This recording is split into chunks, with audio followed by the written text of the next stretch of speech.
Hello there, everyone. Welcome back to some more Let's Play Disco Elysium. In the last episode, we finished the church, discovering that what we are calling the Swallow is a little piece of the Pale growing inside of it. We passed a series of amazingly difficult checks, but we failed an easy one. And we insulted our partner with some racist statements, not to my liking, and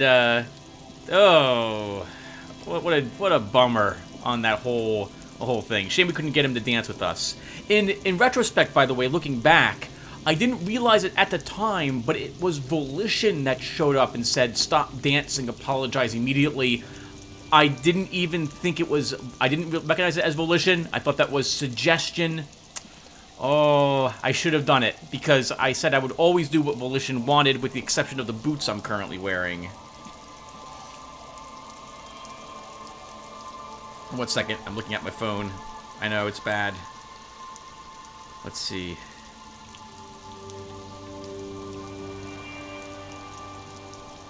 Okay, sorry. Actually, it's related to something I want to talk about today.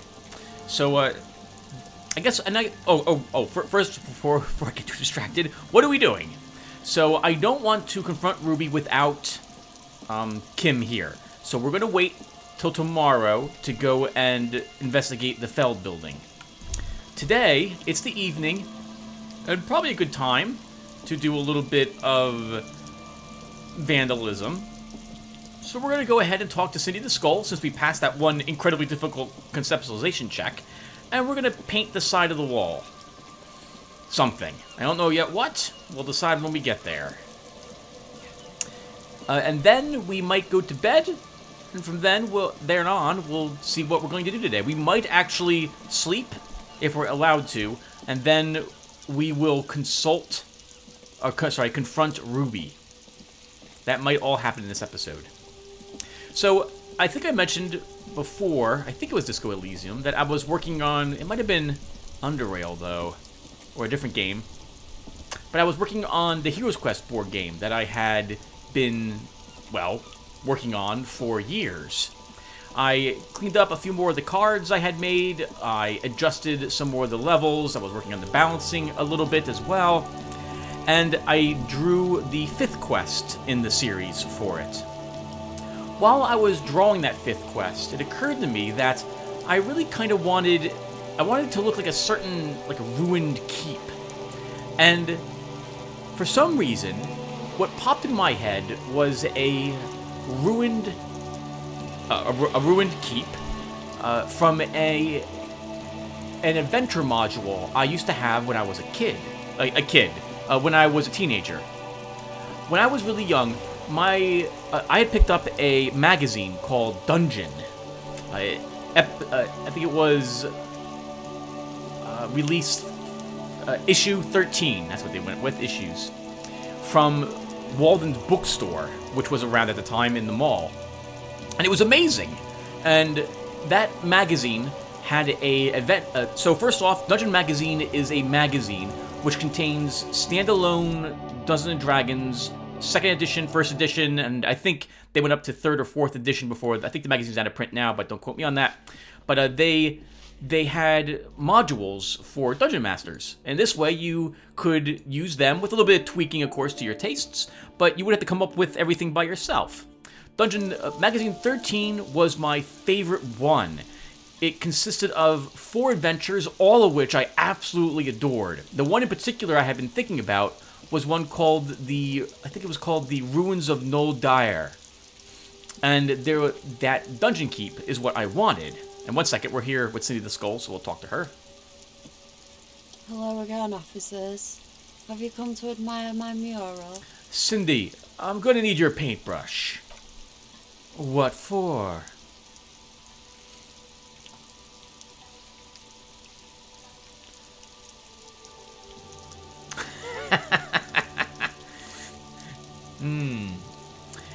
For art. It's for art, okay? Well, if it's for art, but Her eyes narrow to slits. What kind of art are we talking about?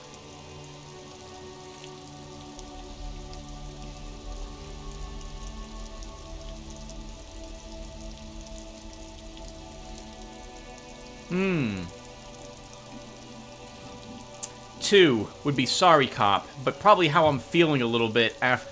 Well, I don't know. We did pretty well in the dance. That would be inspiring, so we could go with number 3.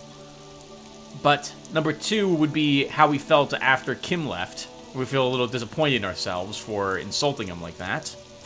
Not quite sure which of these two I should pick. And Sam Burke probably wouldn't paint at all, but we're going to. What should I... Do I have a coin with me? I look over there at my curse jar. I have a coin in that. Let's get that over here. Alright, let's flip a $50 and see what it lands on. On tails, I'll select 2. On 3... and on heads, I'll select 3. Oops, that fell off the table. Let's do this again. That's tails. Everything is sad and shit, and we need art to make it okay. Just give me the brush. Sounds like you're just about to live out your self-pity, not make a statement. I can't have shit art on my conscience. To crush a man's dreams like that. I hope you're happy, Cindy. There, Piggy, she says in mock compassion. I guess art isn't really you, 'cause you suck. In life and in everything. Wow. Well, so we failed this. I guess I should have chosen number 3. We'll make the conceptualization check. We have almost no chance to do this anyway, but let's give it a try. Conceptualization. They do say the painter always paints his own portrait. I'm going to paint a self-portrait, Cindy, but sort of, you know, from the inside, to show people what it's like. That's pretty fucked up even for you, Piggo. What if I add some interpretive dance? She looks you up and down. I think everyone would rather you didn't. Okay. I won't do that then. Please just give me some paint and the brush. I need to do some art. You're a real sad sack, you know that? Go ahead then. She drops the paintbrush at your feet. Art it up. Just try not to hurt yourself. And no self-portraits. Thanks, Cindy. Sure, anytime. Us shit artists have to help one another. She looks down at the wall and frowns. Besides, I was out of fuel oil anyway. Authority. She only gave it to you because she doesn't see you as competition. Conceptualization. You know what you've got in that fuel canister you scavenged from your Kinema? Red dyed heavy fuel oil. Paint in the brush. You're ready to do this. Catch you later, Cindy. That's probably good advice she gave us, though. We won't paint ourselves, if given the choice. Unless we can paint ourselves and Kim together on the side of the building. Kind of make up for it. Yeah, so it was issue 13 from Dungeon Magazine. Now, I found a site that has every single PDF for every single Dungeon Magazine ever created. And I grabbed a few of them while I was there. However, having that magazine in my hands, because I don't know if I mentioned it, I ordered it from Amazon. Having it in my hands and looking at the text, seeing the pictures, suddenly inspired me. And I ordered many more Dungeon magazines. I think I'm now up to 25 or 28 of them total. From the time which I owned or was subscribed to the magazine. As I think I mentioned, I'm a huge fan of, or maybe I didn't mention this, I was a huge fan of 2nd edition rules. And I still have, right in front of me actually, this is my 2nd edition player's handbook. And I have my Dungeon Master guide over there. And I have the Tome of Magic and the monster manuals and stuff like that from ages ago. So I began flipping through them. And I was suddenly inspired to run a campaign again. I've always enjoyed being a Dungeon Master and putting in the hours of work it takes to get a campaign up and off the ground. And so I reached out to my brothers and to my friend Chris and another friend of mine whose name is Lonnie. And they have agreed, some of them at least, that they are interested in playing. So it gives me the excuse to root through all my rules, my notes, go through over a few dungeons I made myself, look over the dungeon magazines, and put together a long, arcing campaign that should probably span a year or two, assuming I can get it all done correctly. And it gives me an excuse to dust off all the modifications I made to the Dungeons & Dragons 2nd edition rule set, because I changed just about everything with it. We'll talk more about it in a bit. Let's go ahead and look at this wall. The paintbrush in your hand is like a loaded revolver. What will it be, Desperado? Quite a few things come to mind.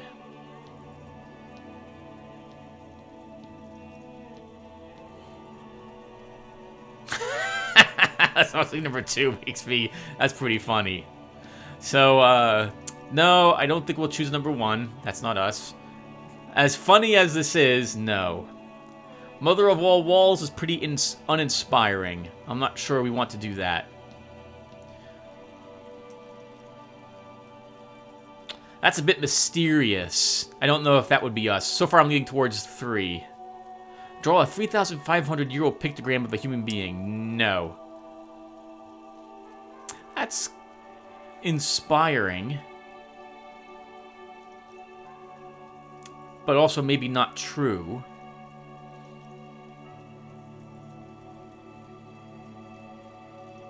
No parking.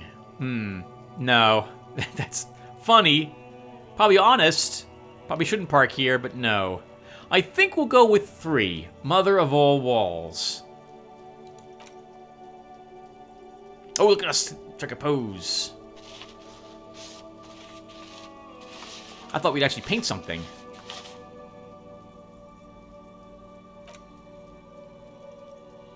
You've spoken. The wall will now silently repeat the message.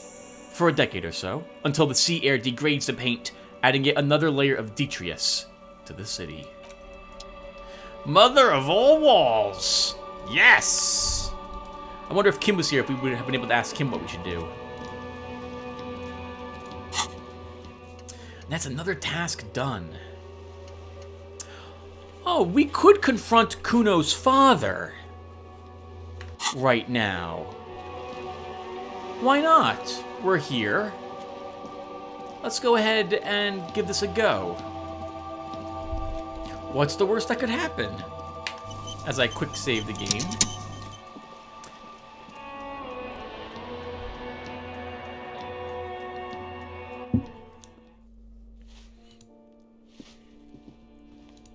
Now, I have to remember what door Kuno's father is in. I think it was down the hall.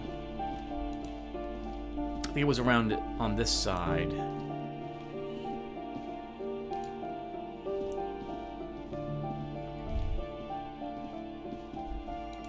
I think it was this one. These shoes come in 3 different sizes.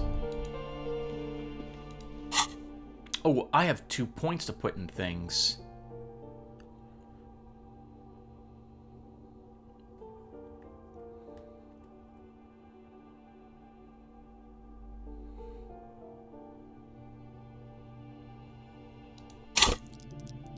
I think we'll just go with stats.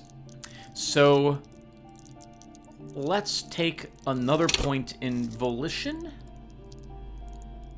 Or maybe endurance? Let's put one more into... I don't have a gun yet. Let's spend only one of these points, and let's put it into endurance.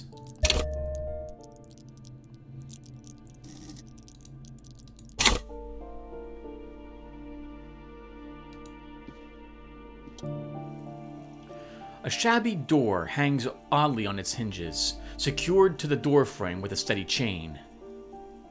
An unpaid energy bill is attached, threatening to cut off the electricity. It's addressed to Mr. Uno de Reuter.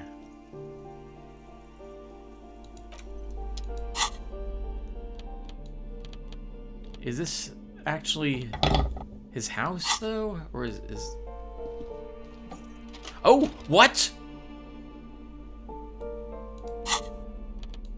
We could have opened that all along? It's the bathroom.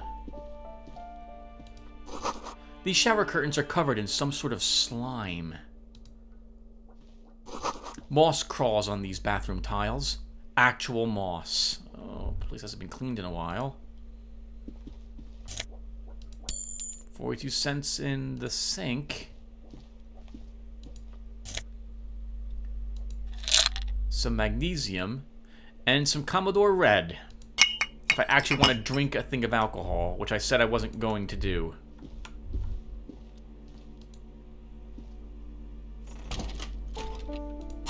Wow.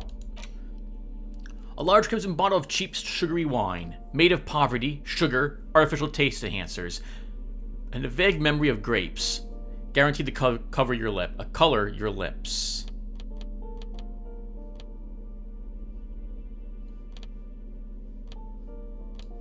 Oh, for some reason I didn't recognize where my chain cutters were.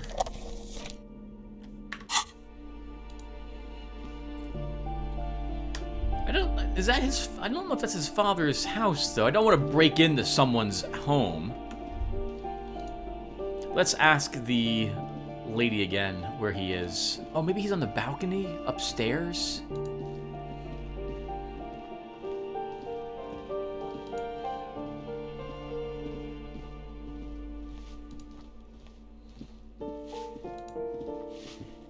Give me a moment. I have a few questions about these. Oh, I'm looking for the parents of a kid named Kuno. The looters are at the end of this hallway, right next to the communal bathroom. Okay, yep, it was down there. That was it.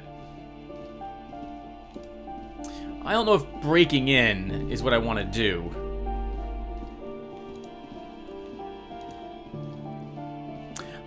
Would we actually do this, though?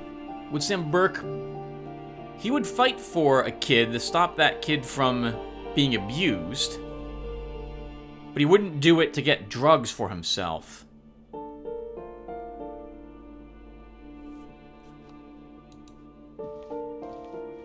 No, I guess we wouldn't do it.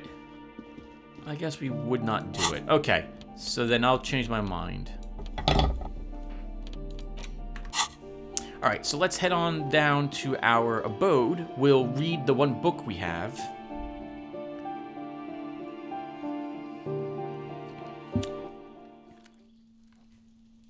Oh. It's the balcony. That's not all what I wanted. I wanted to exit.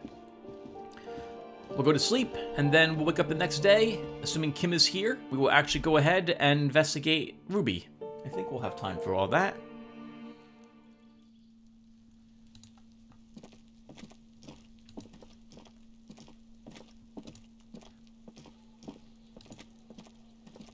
Right, so, Dungeons and Dragons. Yeah, so I put together a D&D campaign for my brothers numerous times when I was really little. They were okay. I wasn't so great at it.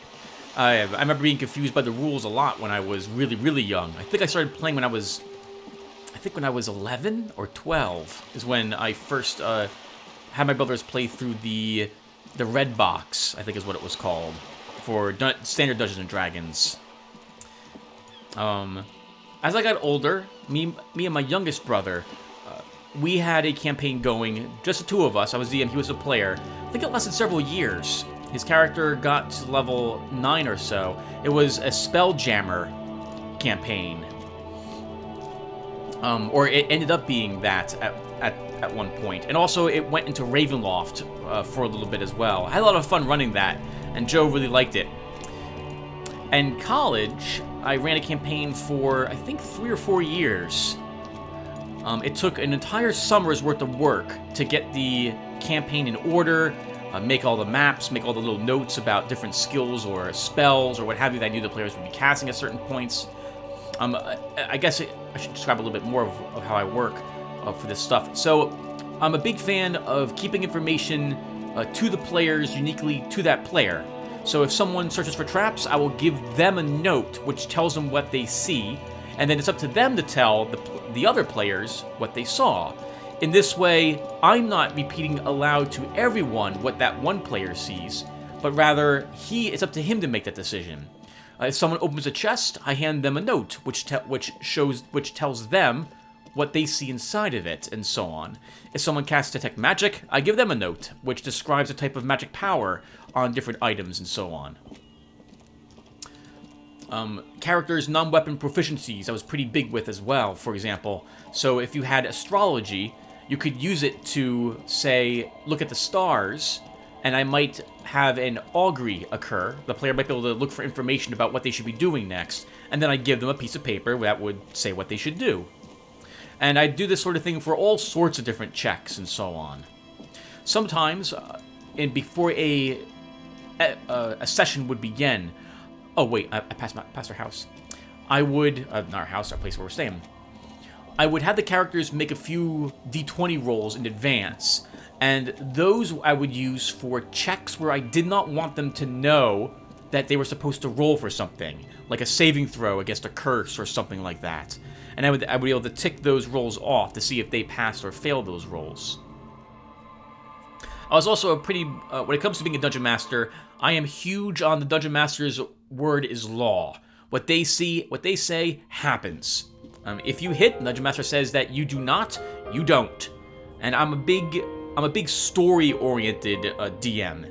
It's all about getting the emotions going and getting characters attached to the world and their characters that they play. I don't like killing characters either. I will do it if I must, but there's been quite a few roles where the monsters might have severely injured or killed a player, and I decided that that wasn't going to happen, and the players reacted by running or managing to make a heroic recovery or stuff like that. So it's more than just a numbers game for me. It was all about getting that character interaction and making them feel like they're a part of the world and seeing them interact with it in unique ways, and to have the story be told in a way that both is what I want to see, but yet takes into account what the players are attempting to do and how they want to drive the story in certain directions as well. I'm pretty also open-ended. I like having multiple paths set up for the players. I had once designed this entire series, I think it was like 2 dungeons I had made. A cave system in a swamp, and another ruin in a swamp, followed by several encounters. The players decided to go a completely different direction, so we never even grabbed those papers. That was about 2 weeks worth of work that wasn't ever used. When my players found out about this a few years later, they're like, "You just should have ran that in the direction that we went in." And I was like, that wouldn't make any sense to me. Their choices have consequences. If you go left, you get the left story. If you go right, you get the right story instead. And so this is also why it takes me a long time to put together a campaign. I like having a lot of angles covered so I don't have to wing anything. Oh wait, we're not going to bed yet? Alright, so we are going to read a book. I think I have a book with me. Postcard, do I have interact? Interact, let's see. So, book 16 Days in Coldest April. The cover features a row of concrete buildings with a monochrome rainbow in the sky. It tells a rather excruciating story about 2 lovers during an ethnic unrest in Yugograd. The book has been filed under psychological realism. I don't know if we want to read this before bed. We'll do it anyway. In your hands you hold 16 Days of Coldest April by Hjelmdall. The cover image shows a row of concrete apartments, above which span a black and white rainbow. Feels heavy. Indeed. The book is unusually heavy in your hands, as though the cover were lined with lead. Inland Empire. They would do that in Grad. How long is this book anyway? You flip through the book. The pages are thinner than you realize, and the type quite small and tightly set. It's nearly 600 pages long. Look at the back cover. The back cover is dominated by a black and white photograph of the author. What does she look like? She can't be much older than her mid-30s in this photograph, yet from this cover, the eyes of a sad old woman stare back at you. Start reading. In cold, detached prose, the author describes a scene from one of the Yugograd riots in the 20s. Youths overturn motor carriages and set trash cans ablaze, while heavily armored guardsmen dash in and disperse them in a flurry of baton blows. In excruciating detail, the author describes the social-economic conditions that have brought the people of Yugograd into the streets. Centuries of humiliations and despair. And then, during these riots, two young people meet. It would physically hurt you to keep reading. Are you sure? Pain threshold. Fuck it. Do it. It can't be worse than what you've already felt. Good job, pain threshold. Read 10 more pages. Their happiness is fleeting, a cruel jest. The absurdity of the state totally crushes them and they end up betraying each other. She becomes an official for the regime, and he, a lens grinder, and Ferdidrick. The end. Pain threshold. Good stuff. I fucking love this. Put the book away. Oh my god. That was painful. Literally.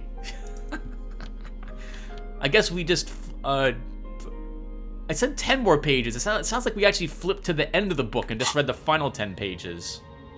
Well, we're right before bed, so I thought it was probably safe to go ahead and read it. Oh, we never looked at ourselves in the mirror, did we? I forgot all about that. We never stopped to look at ourselves. Well, we're not going to start now. Let's go ahead and get to it. Time for bed. Oh, before I go to bed, I know I'm going to get you, Lizard Brain. I don't like hearing your voice. Oh, the bed is comforting, if a bit run down. Still, you've earned a rest. I guess we have to wait till 9? Or maybe even 10 o'clock. Okay.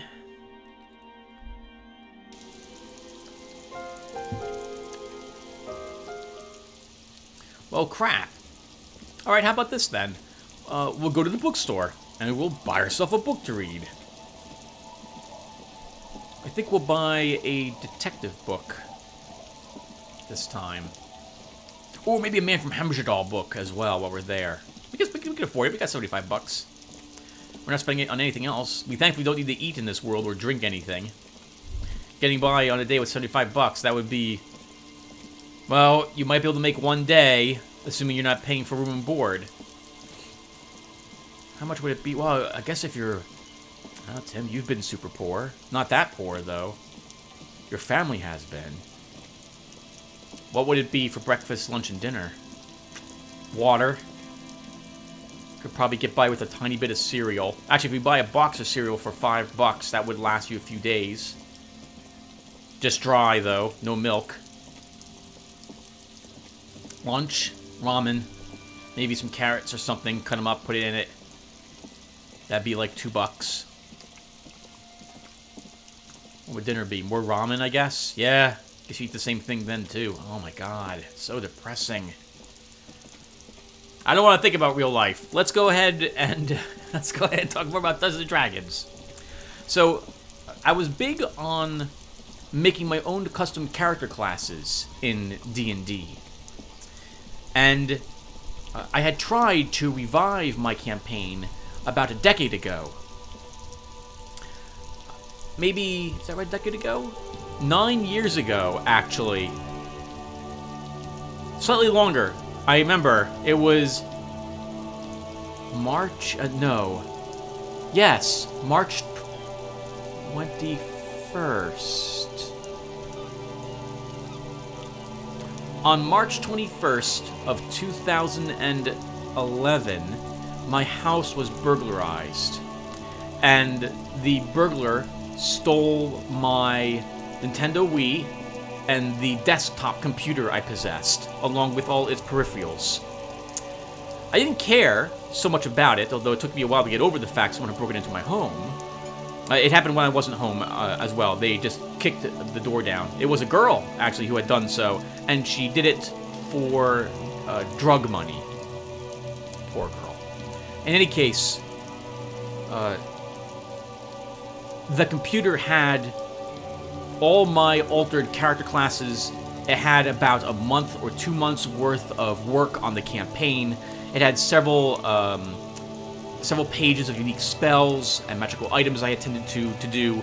I had a city in it that I had documented, along with all the encounters players were going to have in different shops. And all of that was permanently gone when it was stolen. I lost heart, and I decided that I'm not going to bother running this. I lost too much work. I don't want to do it over again. And my hopes of rerunning the campaign died at that day.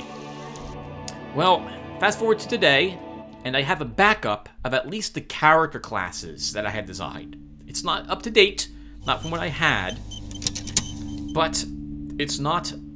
I do have some of that work. So that made it easy. Basically, last night and some of today, I spent tidying up the rules and transferring some of the 2nd edition rules that are in the player's handbook into that document, that text document.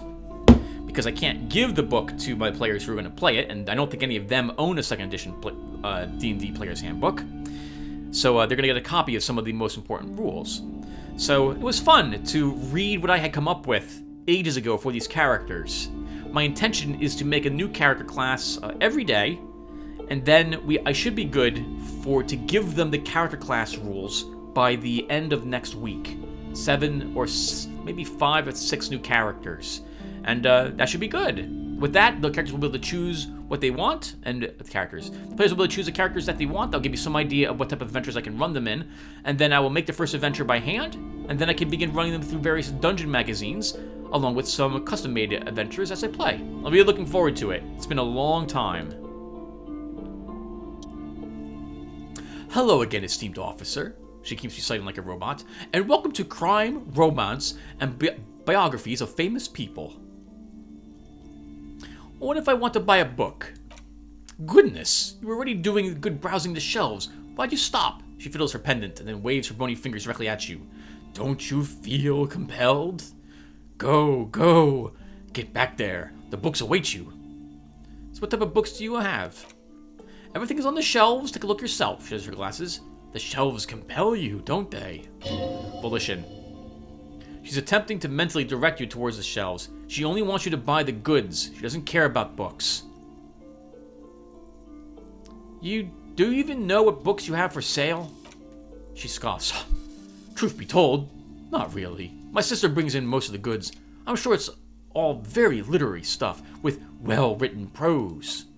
But you don't learn about the important things in life from fabricated stories. Where do you learn the important things, then? The truth is available if you just know where to look, and you have to open and free your mind to understand. She nods at you cryptically. Okay, I'll take another look then. She smiles and nods, seemingly relieved. Where was the man from... I think they were all upstairs, if I recall correctly. I think these were the detective books. Let's see how much one of these is. These shelves are overburdened with books from the same series. You see the name Dick Mullen over and over. Perception, sight. A couple of spook novels hide amidst all the detective books, thrilling tales of spycraft and daring do. Look through the display of books. Crime fiction is a disgrace. An asinine misrepresentation of the physical attributes of the arduous everyday work of actual police officers. These books greatly overstate the excitement of police work, glossing over how long it takes to actually follow up on leads and eliminate dead ends. Endurance.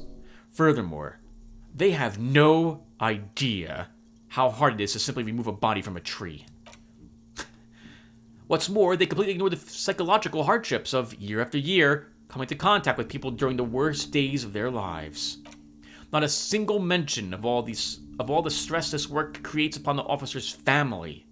Detective fiction just doesn't tell the truth at all. Now, would you like a list of the books found on the shelf? Oh God, no. Shelves filled to the brim with crime novels featuring the supposedly stalwart Vespertine detective Dick Mullen. Storekeep, what's all this crime fiction?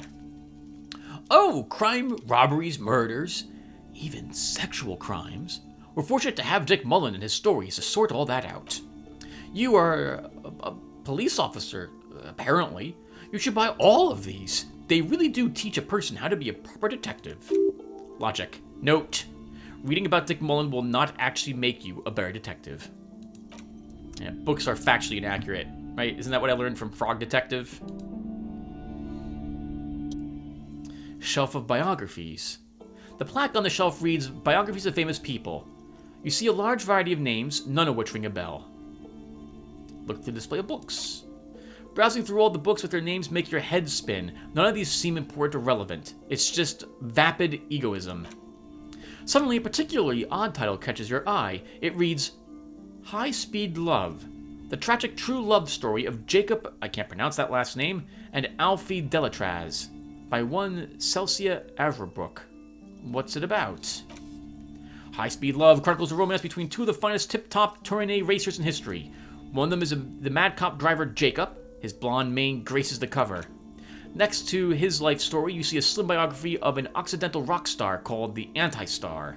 He's famous for shooting morphine into one of his eyeballs and cocaine into the other. Next to that, Revacholian radio personality Gwename Bevy stands in front of a rundown drug den.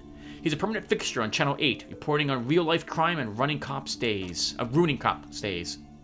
I really must insist you buy one of the books. You're interrupted by the shopkeep. Reading them is not for free. Do still browse, though, but not too long. Suggestion. She understands she has erred against the customer and immediately corrects course. I'm sorry, I did not mean to rush you. You are browsing. Go ahead, take your time. Time is commerce.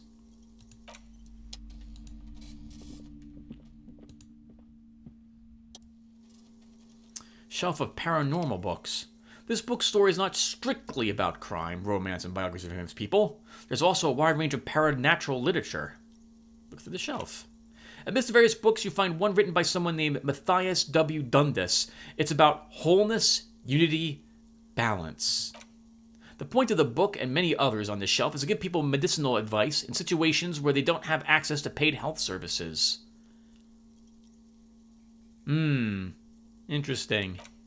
Various preternatural books still near the shelf. I want something entertaining. That's the map we picked up.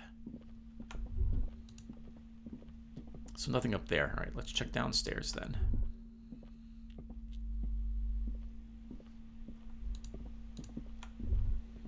It's gonna be the last shelf I check, isn't it? This is what I wanted. Man from Hjelmdall series. The display rack is brimming with worn paperbacks featuring an extremely muscular, sword-wielding barbarian on the cover. Nearly all the titles contain the word Hjelmdall. I'm murdering that, but I don't know how else to say it. Somewhere. Physical instrument. This is entirely, completely you. You have found the right books. Look to display. Rows and rows of Hjelmdall men blur your vision. You make out some titles. Man from Hjelmdall and the Mammoth Riders. Man from Hjelmdall, Return to Hjelmdall. And the Slopistic, I can't pronounce that word. Man from Hjelmdall and the Hjelmdall Man. Good God, how many are there? Maybe 100. Man from Hjelmdall and the Sages at the End of the World. Man from Hjelmdall and the False God. Man from Hjelmdall and the Scorched Earth. Man from Hjelmdall, the Hjelmdall Colonies. Man from Hjelmdall and the Swamp Beast. Man from Hjelmdall and the Snow Crabs. Half-Light. Those snow crabs are worse than they sound. Is that all? Not even close. Man from Hjelmdall in Hell. Man from Hjelmdall in the Forest of Slaves. Man from Hjelmdall under the lake. Man from Hjelmdall. Hjelmdall burning. There's even the Trial of Death. A past and all combat game book set in the world of Hjelmdall Man. And so much more. Do any of the books call out to me? A twinge at the back of your head makes you flinch. Your eyes start twitching. Oh! Your hand reaches toward a book with the glossy cover art of the very muscular man from Hjelmdall in chains, kneeling in front of a staircase leading to a throne. A woman sits on the throne, leering at the man. Inland Empire. She's laughing at him, belittling him. Between the throne and the Hjelmdall man lies a bonfire, casting shadows on the wall. The shadow of the woman's headdress looks like a pair of devil horns. The title reads, Men from Hjelmdall and the Devil Woman. Interesting. The display rack before you is burned under piles of Men from Hjelmdall novels. I want to buy Man from Hjelmdall and the Devil Woman. She nudges her glasses. It is a bestseller for a reason. All right. Let's go. Let's head on back to our apartment.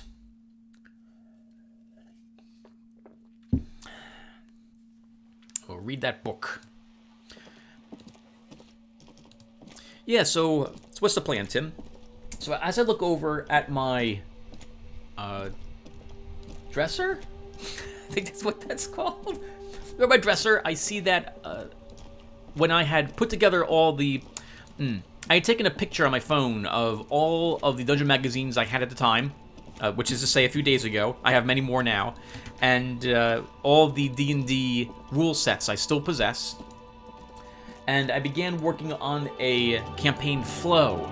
I think it's very important for you to have a good understanding of what it is you plan to throw at the PCs, the adventures that they will be going on, and the order in which they occur. In some way, like, it needs to make sense as well. And so I'm piecing together a flow over there, depending upon what choices those players make, which will determine where in the world they will be, or this area of the world, particularly this one continent, and the adventures that will be occurring to them.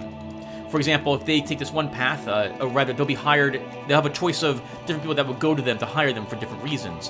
One of them will bring them to a swampish area, which has a few ruins in it. And so that gives me an excuse to play the characters through a few of those adventures. Another area will take them to a shoreline, in which case they have a chance to get on a boat to go out to an island or two and stuff like that. So I'm looking forward to that. It will culminate, at least the first part of this campaign, with me having an excuse to run them through the Isle of Dread, a well-known campaign, which I believe was in the Dungeons and Dragons Expert book, which I had at one point, but I no longer have. But I've ordered it. It was kind of expensive, but worth it, and so I plan to run the players through that. If nothing else, I will enjoy reading it again and remembering. It's getting cold this late at night. Time to call it a day. I hope I don't go to bed right now. I want to read my book. Okay. All right. Let's read the book before we go to bed. The Man from Hjelmdall and the Devil Woman. The frontspiece of this old paperback features a muscular man in chains. That's not what that looks like. Kneeling before the salacious-looking woman on a regal seat. A bonfire... Oh, maybe it's inside the book cover. A bonfire lies between the throne and the man, casting shadows on the wall. The shadow of the vixen's headdress looks like a pair of demonic horns. The edges of the pages are worn and smudged. A lot of people have read about the Devil Woman's altercations with the Hjelmdall man. Look at the back cover. The jacket copy proclaims, Man from Hjelmdall returns in his most exciting adventure yet. After crashing into a strange jungle, cannibalistic natives abduct his only surviving comrade, noble Tierbald. Before Man from Hjelmdall can mount a rescue, he is ambushed by a tribe of female warriors and taken to the ancient citadel of Cloud City, where mysterious and wicked queen rules supreme. Will Man from Hjelmdall be able to escape his dire situation and find his missing friend? Time to flip through the book. You open the book to a random page. Man from Hjelmdall, wielding his two Ziwi-handers, is carving through a sea of dark-skinned savages, his visage fixed in grim determination. His arms, rolling out like windmills, are soaked with the blood of his enemies. Mangled corpses litter the battlefield.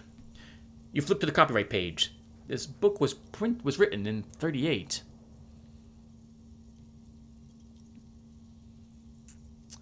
Oh shit. Gritty and heroic. Berserker rage burns in his azure-hued eyes as he brings glory and honor to his long-lost Hjelmdaller tribe from the village of Hjelmdall. The ivy giant roars like an ice bear, and the winds of Katla howl out his name. Give me more! Man from Hjelmdall rides on a gilded griffin, his golden mane billowing in the breeze. Both Ziwi handlers sheathed handers. Handlers? Why do I say handlers? Oh god, I hope I'm pronouncing that word correctly. Ziwi, I think so. Ziwi? Oh no! I'm second guessing myself. We'll go Ziwi handler. Ziwi handers sheathed on his back. He is off to war. Will he conquer his enemies? Will he conquer himself? Onward! The steel muscles of man from Hjelmdall gleam in the humid jungle air, yet the man does not sweat. In meditation, his soul drifts in the frigid Northlands he calls home. Holy shit! This is so me! Really get into the book. A passage reads, the man from Hjelmdall looks up, his eyes blue as the mountain lakes of his homeland. He rarely speaks, but now his voice booms in the darkened throne room.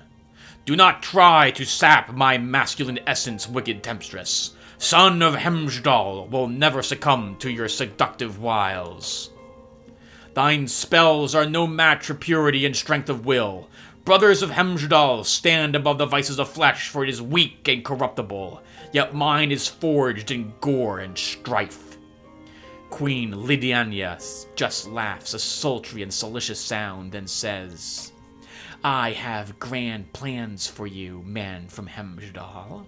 She gestures in her diabolical hand towards an array of potions and unguents. First, you shall please me.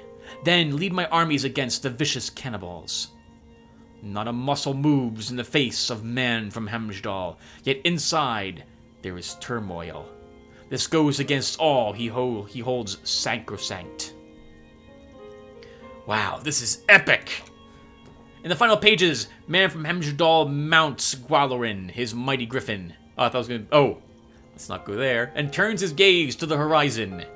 Queen Lidania is dead, but an army of cannibals is storming the gates, and there's still no word of trusty Tierbald. To find out what happens next, you'll have to pick up Man from Hjelmdall and the Three-Eyed Skull, available in fine bookstores everywhere, spring of '39. Put the book away. I was hoping for more than that. I don't know, that was $9. I thought we might get something. Like a thought or something. I guess maybe we could pick up more Hjelmdall books. I don't think I want to spend another like 18 to 20 something bucks. 27 bucks on more Hjelmdall books though. Alright, let's go to sleep. The bed is comforting, if a bit run down. Still, you've earned a rest.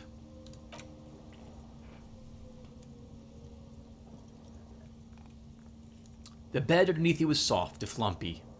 Waves wash the sand underneath the hut, then grow distant to your ear. In the quiet hum of the organic theater, you fall asleep. But we won't, will we?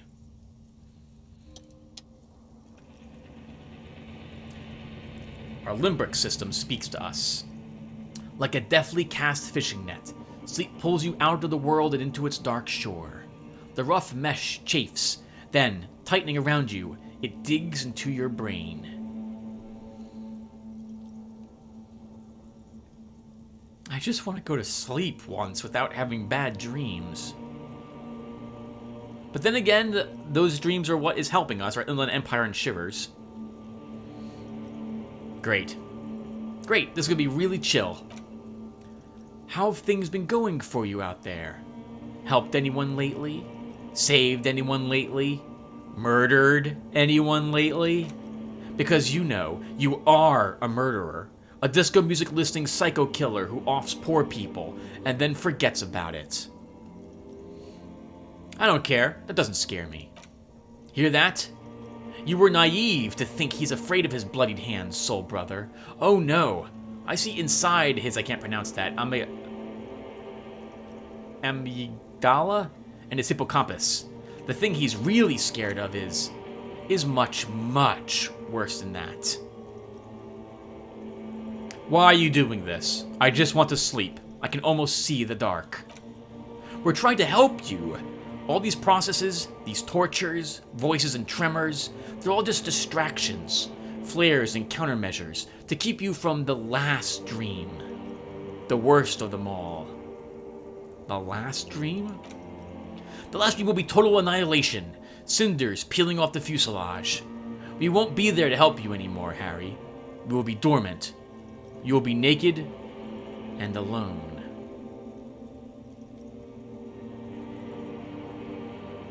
Uh-oh. This is hinting that our ex is somehow going to be responsible for our death.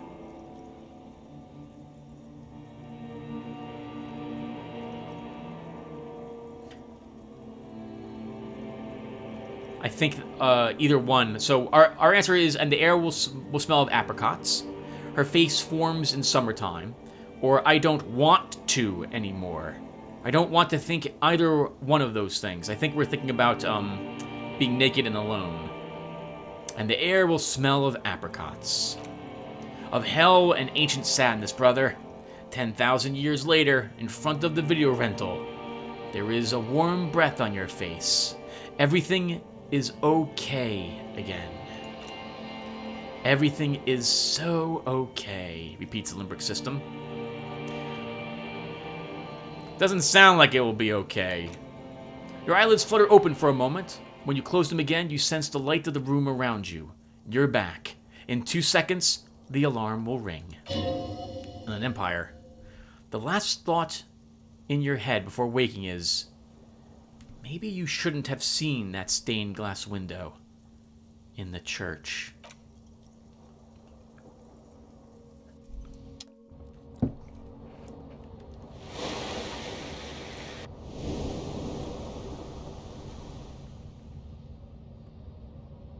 Alright everyone, good morning. I just realized we only have 10 more minutes. We've been playing an hour, so we're going to wait on Ruby for the next video. So first, let's go ahead and re-up this. We might gain one more level after we talk to Ruby, but again, that'll happen tomorrow.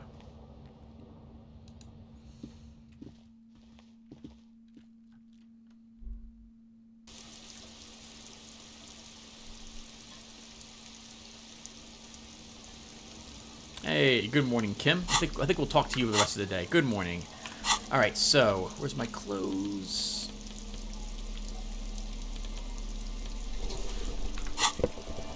Oh, we're wearing this one. Oh, that gives us +1 and +1 volition. Is there any reason why we should wear the perfect tie ever again? I'll make up mine later. Let's talk with Kim. Yes?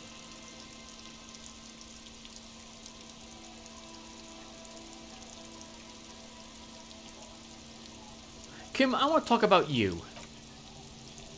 What about me? Nope. Nothing there. No, there's nothing. Alright, nothing.